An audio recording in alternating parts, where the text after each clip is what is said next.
예, 오늘은 산상변모주일이라고 불러요. 이 산상변모주일은 예수님께서 세 제자와 함께 산에 올라가시는데 그곳에서 예수님의 모습이 완전히 환한 광채로 빛나고 옷이 너무도 하얗게 빛났던 그러한 아주 특별한 경험을 보여주는 그러한 말씀이에요. 근데 오늘 말씀 함께 준비하면서 어쩌면 우리 어르신들에게는 좀 힘든 설교가 될 수도 있겠고, 또 우리 어린 자녀들에게도 저기 뭔가 하는 설교도 될 수 있을지 모르겠어요.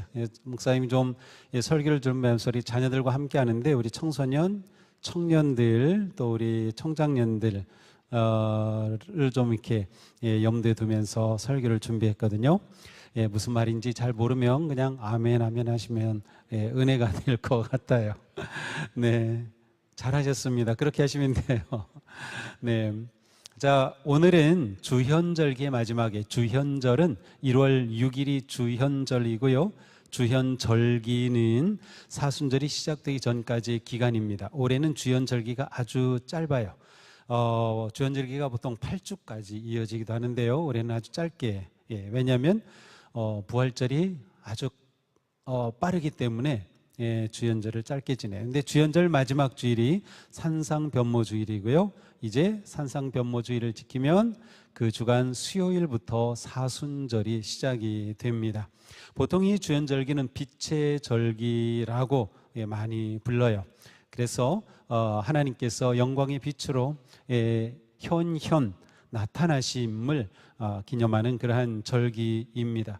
이제 오늘 우리는 이 주일을 지키고 사순절 성회수요 예배를 드리면서 사순절을 시작하게 될 것입니다. 오늘 말씀은 어떻게 시작되죠? 엿새 후에라고 시작이 됩니다. 엿새 후에. 아무것도 아닌 표현 같지만 사실은 이 표현은 굉장히 중요한 표현입니다. 왜냐하면 출애굽기에서 모세가 시내산에 올라가 영광의 하나님을 만나는 장면에 바로 이 표현이 나오기 때문이에요. 오늘 변화산의 이 엄청난 경험은 사실은 모세가 하나님을 만났던 것과 아주 깊이 연결되어 있습니다. 이렇게 출애굽기에 기록되어 있어요. 모세가 산에 오름에 구름이 산을 가리며 여호와의 영광이 시내산 위에 머무르고 구름이 엿새 동안을 가리더니 일곱째 날에 여호와께서 구름 가운데서 모세를 부르셨다.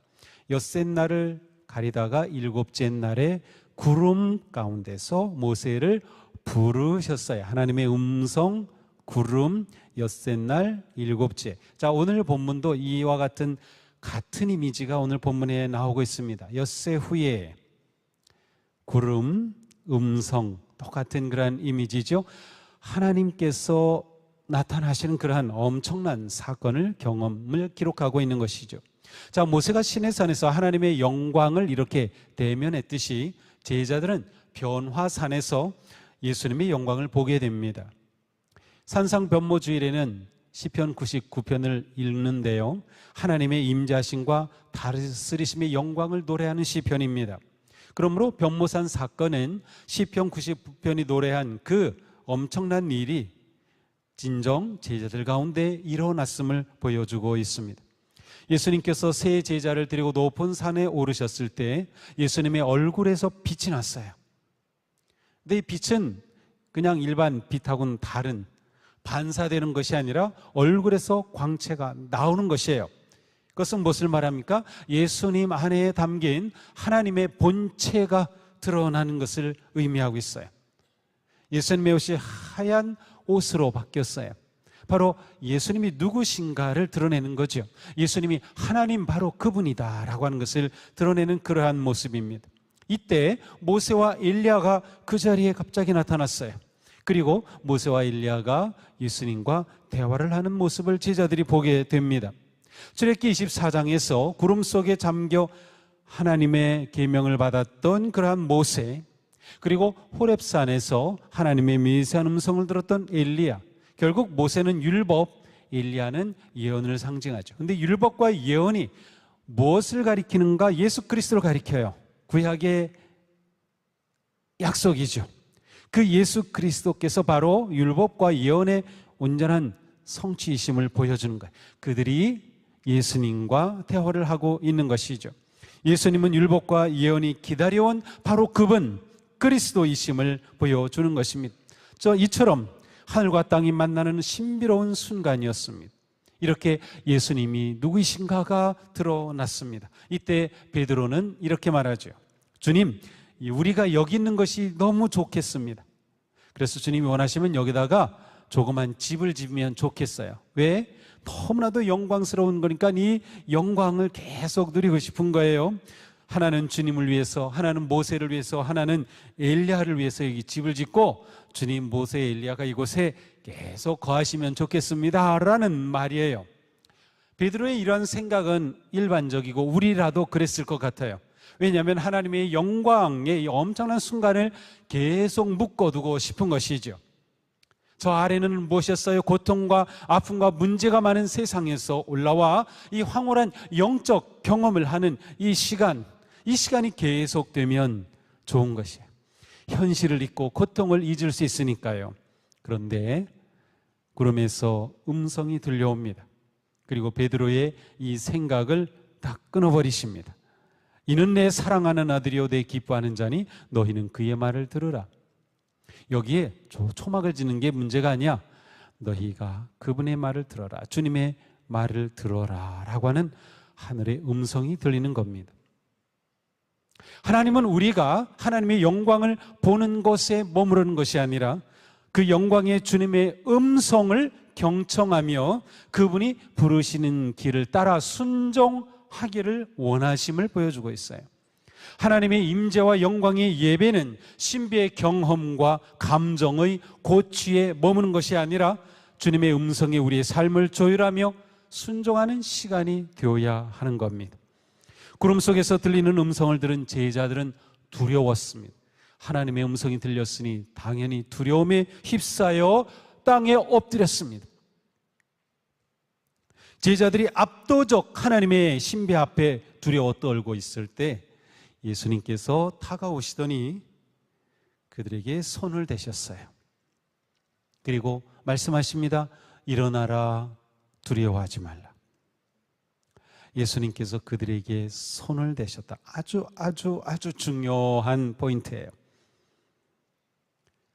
예수님의 거룩한 터치입니다.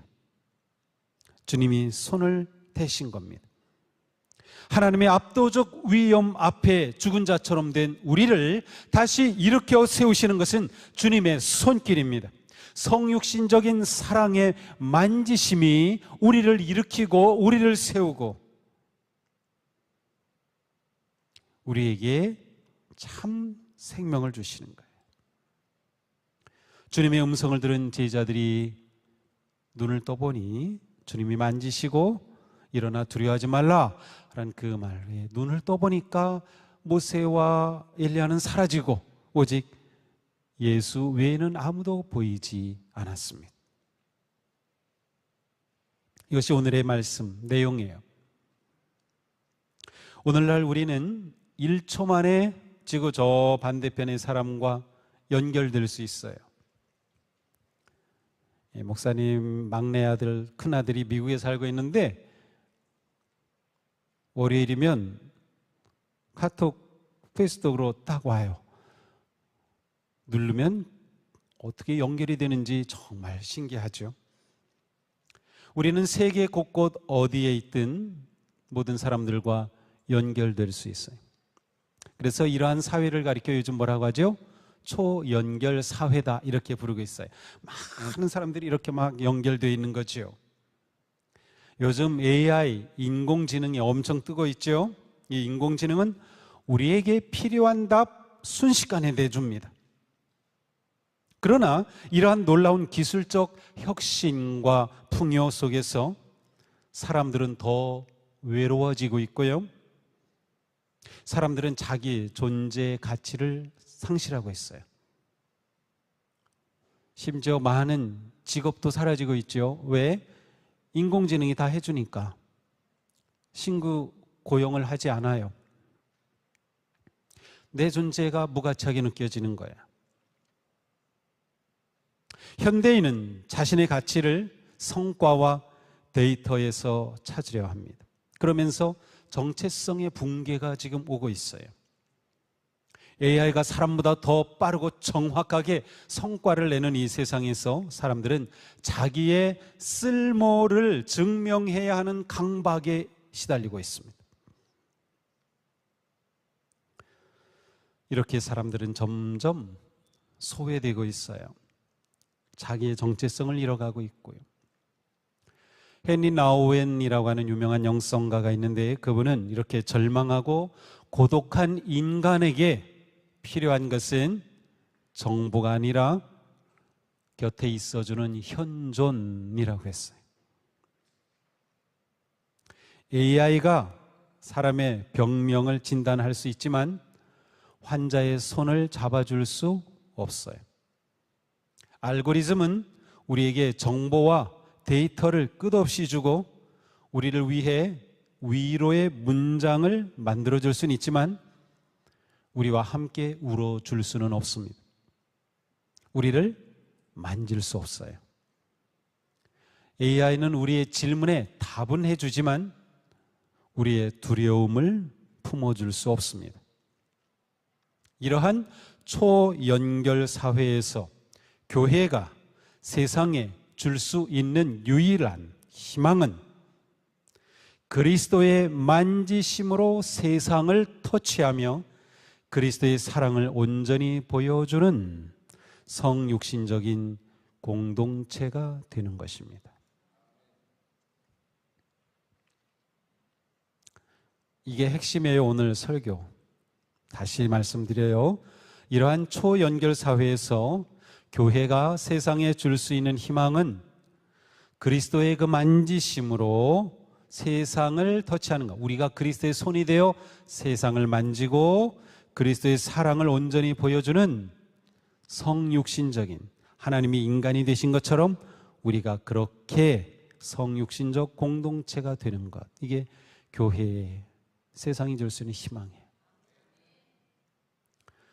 산상 변모의 영광은 멀리서 구경하는 스크린 속의 영상이 아닙니다.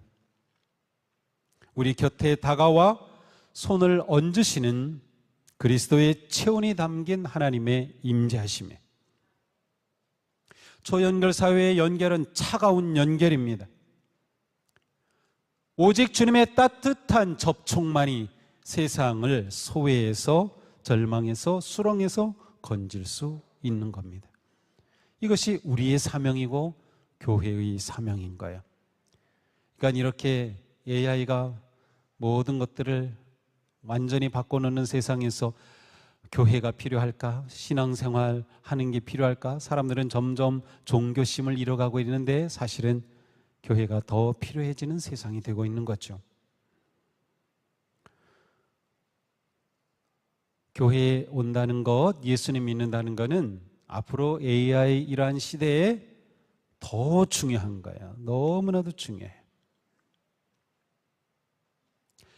우리가 살아가려면 사람의 접촉이 너무나도 중요해요. 그런데 이것을 제공해 주는 곳이 어디인가요? 교회입니다.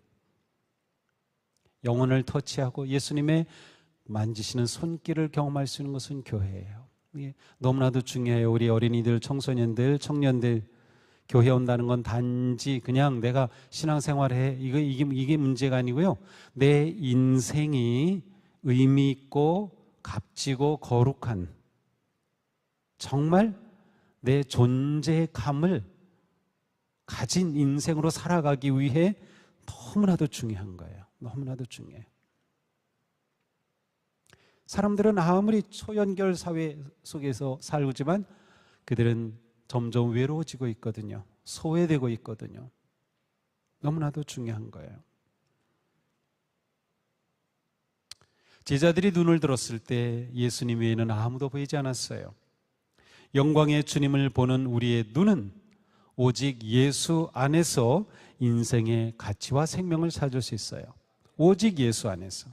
우리의 눈길을 끌었던 많은 것들이 있어요. 지금도 우리의 눈길을 끄는 많은 형상과 이미지와 영상과 소리와 세상의 많은 권세가 사라지고 오직 예수 그리스도만 남는 것, 이것이 우리 신앙의 아주 중요한 본질이에요. 그러니까 신앙생활 잘하고 교회 잘 다니고 예수님을 잘 믿는다는 것은 내 인생에서, 내 삶에서 예수님이 선명하게 남고 다른 것들이 다 사라지는 것이에요.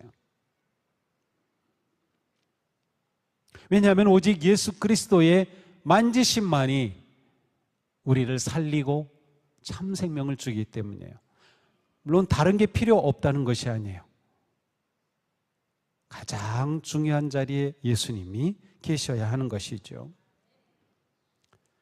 제자들의 영광의 시간은 잠깐이었어요. 그 시간이 길기를 원했죠, 베드로는. 그러나 예수님은 제자들을 데리고 산에서 내려오십니다.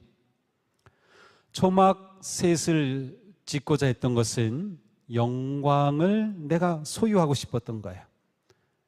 그래서 그곳에 계속 머물고 싶었던 인간의 욕망이에요. 그러나 예수님은 제자들을 산 위에 머물게 하지 않으시고 고통이 있는 산 아래로 내려가셨어요. 오늘 본문 다음에 계속 읽어보면요, 제자들을 반긴 것은 간질병을 앓고 있는 병자와 귀신 들린 아들을 둔 아버지의 절규였어요. 산 위에는 영광이 있었지만 산 아래에는 인간의 고통과 절망과 아픔의 현실이 그대로 있었던 거예요. 산 위의 영광을 경험했다고 해서 산 아래의 고통과 어둠이 사라진 것은 아니었습니다. 세상은 변하지 않았고요, 상황도 변하지 아니었어요. 하지만 제자들이 바뀌었어요. 이 점이 중요합니다. 예수님은 산에서 내려오는 제자들에게 이렇게 말씀하시죠. 인자가 죽은 자 가운데서 살아나기 전에는 본 것을 아무에게도 이르지 말라. 예수님의 죽으심을 예고하고 있어요. 인자가 죽은 자 가운데서. 제자들은 아직 이 의미를 모르지요. 그러나 이미 예수님은 그들에게 예고하고 계셔요. 십자가를 예고하고 계시는 거죠. 그들 앞에는 영광의 경험이 있었지만 그 영광의 경험에 매몰되지 않고 주님의 뒤를 따라 그 십자가의 길을 걸어야 함을 보여주신 거죠. 그러므로 제자들이 변모산에서 경험한 그 변모산의 경험은 현실에서의 탈출이 아니었습니다. 베드로는 그것을 원했죠. 현실을 탈출하기를 원했지만 그것이 아니라 현실을 향한 파송이었습니다. 거기가 내 삶의 자리, 그곳에서 네가 나를 경험한 영광의 빛으로 그곳에서 승리하는 거야 라고 주님이 말씀하시는 거죠. 예수님의 손길과 영광을 경험한 제자들은 사명의 사람, 소망의 사람이 될 수 있었던 거죠. 이게 영광의 경험의 핵심이에요. 우리는 곧 사순절의 깊고 어두운 십자가의 길로 들어갑니다. 그러나 두려워하지 마십시오. 그리스도인의 영성은 산 위의 영광을 기억하며 산 아래의 고통을 껴안는 것입니다. 산 위의 영광이 그대로 머무는 것이 아니라 그 영광스러운 경험이 있기에 산 아래의 고통을 껴안을 수 있는 겁니다. 우리는 산 위에 머물기 위해 부름을 받은 것이 아니라 산 위의 영광을 증언하기 위해 산 아래로 파송을 받았습니다.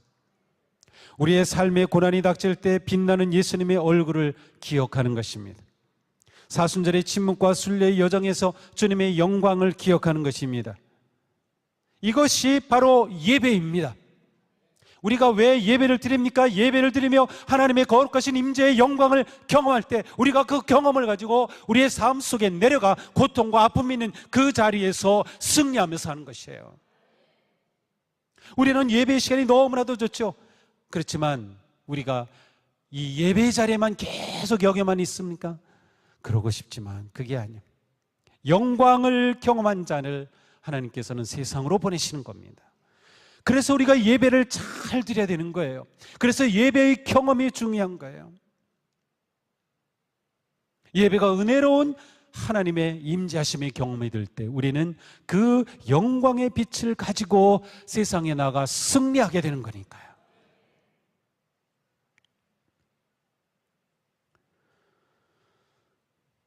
그러니 우리는 초막을 짓지 말고 길을 걸어가야 합니다.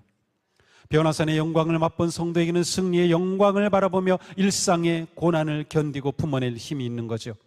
그러니 우리는 영광의 경험과 기억으로 고난을 해석하는 것입니다. 우리가 있게 될 영광을 또한 바라보면서 오늘의 어둠을 물리치는 것입니다. 신앙은 하나님을 내가 원하는 곳에 가두는 것이 아니라 하나님이 보내시는 곳으로 움직이는 것입니다. 초연결 사회의 소외는 우리가 주인이 되어 초막을 짓고 하나님과 타인을 소유하려고 할 때 발생하는 거죠. 진정한 연결은 말씀에 순종하며 터치할 때 생기는 것이죠. 예수님의 산상 변모 사건은 오늘 디지털 광야를 살아가는 현대인들에게 인간다움의 본질과 하나님 임재의 영광에 관한 강력한 메시지를 던지고 있습니다. AI는 모든 데이터를 조합하여 예측하지만 변모 사건은 모든 데이터를 초월한 하나님의 임재를 보여줍니다. 딥페이크와 필터링된 이미지들이 난무하는 이런 시대, 예수님의 빛나는 얼굴은 인간의 기술로 조작할 수 없는 가장 순수한 영광의 실제를 보여줍니다. 우리는 예배 자리에서 그 주님의 얼굴을 보는 겁니다. 세상이 만든 이미지가 아니라 주님의 그 얼굴을 보는 것이에요. 그래 예배가 중요한 거죠. 온라인상에 조작되고 꾸며진 모습, 그것이 아닌 영광스럽게 빛나는 예수님의 얼굴 앞에서 우리는 진실한 자신을 발견하게 되고 하나님의 형상을 회복하는 거룩한 존재가 되는 것이에요. 기술은 인간이 하나님처럼 되려는 우상숭배적 욕망을 부추깁니다. 그러나 변모산의 예수님은 인간이 하나님의 형상을 회복했을 때 누릴 참된 영광이 무엇인지를 보여주고 있어요. 현대인은 거대한 구름 속에 살고 있습니다. 이 구름을 영어로는 클라우드라 그래요. 그런데 우리가 인터넷하고 뭐 핸드폰 뭐 이거 하고 하는 그런 모든 그 정보가 구름에 저장돼 있어요. 데이터가 이걸 데이터 클라우드라 그래요. 클라우드 구름이에요. 그래서 오늘 말씀에 나오는 구름과 이 데이터를 담은 이 클라우드가 사실은 이 같은 단어예요. 영어로 보면 굉장히 대비되는 그런 이미지입니다. 그래서 현대인들은 이 거대한 구름 속에 살고 있어요. 거대한 클라우드, 데이터 클라우드 안에 살고 있어요. 그렇지만 이 클라우드는 정보를 소유하고 통제하고 그래서 사람을 소외시키죠.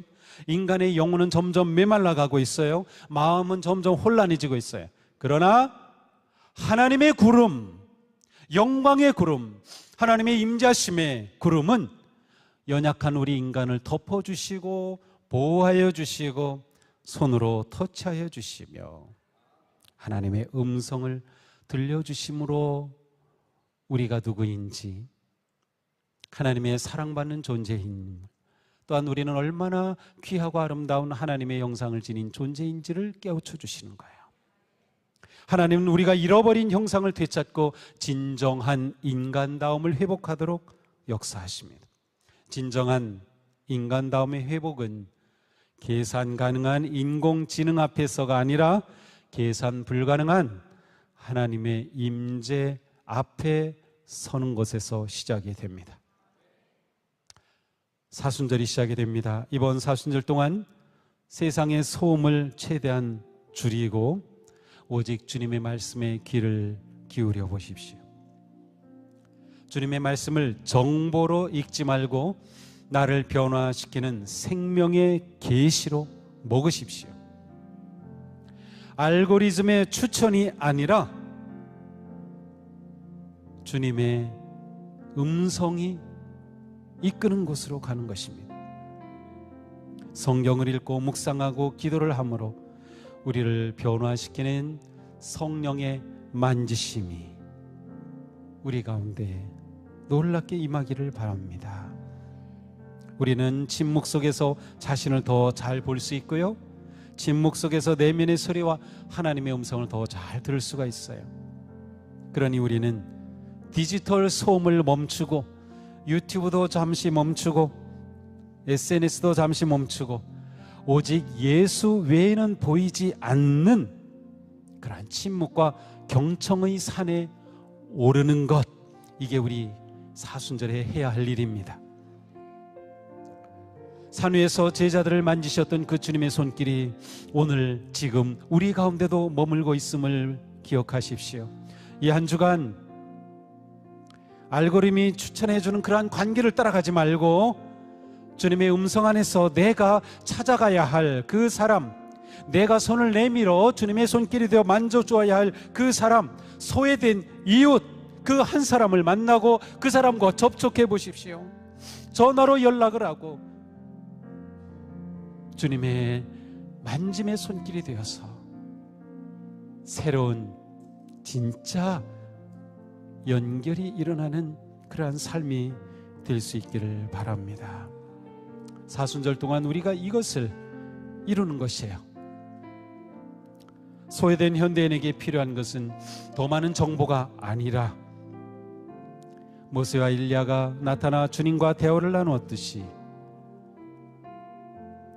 인격적인 대화를 하는 것이에요. 그렇게 연결되는 것이 필요한 거죠. 주님께서 말씀하셨죠. 일어나라, 두려워하지 말라. 이 음성을 듣고 산 아래로 내려가 세상을 변화시키는 그리스도의 증인으로 우리가 살아갈 수 있기를 바랍니다. AI가 흉내낼 수 없는 성도의 긍휼과 사랑을 실천하는 것, 이것이 변모산의 영광을 세상에 흐르게 하는 것입니다.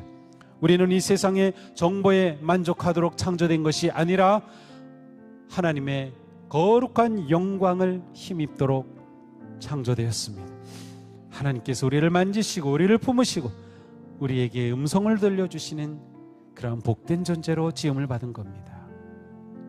그러니 우리 모두 AI가 점점 지배하는 이 세상에서도 변하지 않는 진리, 곧 우리가 하나님의 형상으로 창조된 복되고 영광스러운 존재라는 것 놓치지 마시기 바랍니다. 변화산에 빛난 그리스도의 영광이 우리 모두에게 비추어지기를 축복합니다. 이 영광의 빛을 들고 어둠과 절망과 아픔의 저 산 아래 우리의 삶의 자리로 내려가십시다. 사순절의 거룩한 순리의 길을 순종과 섬김으로 걸어갈 때 사순절을 지내며 우리 모두가 새로워지고 온전해지고 우리의 관계가 생명이 흐르는 관계가 되고 하나님과 그러한 깊은 관계가 회복이 되는 은혜의 사순절 시작하기를 주님의 이름으로 축복합니다.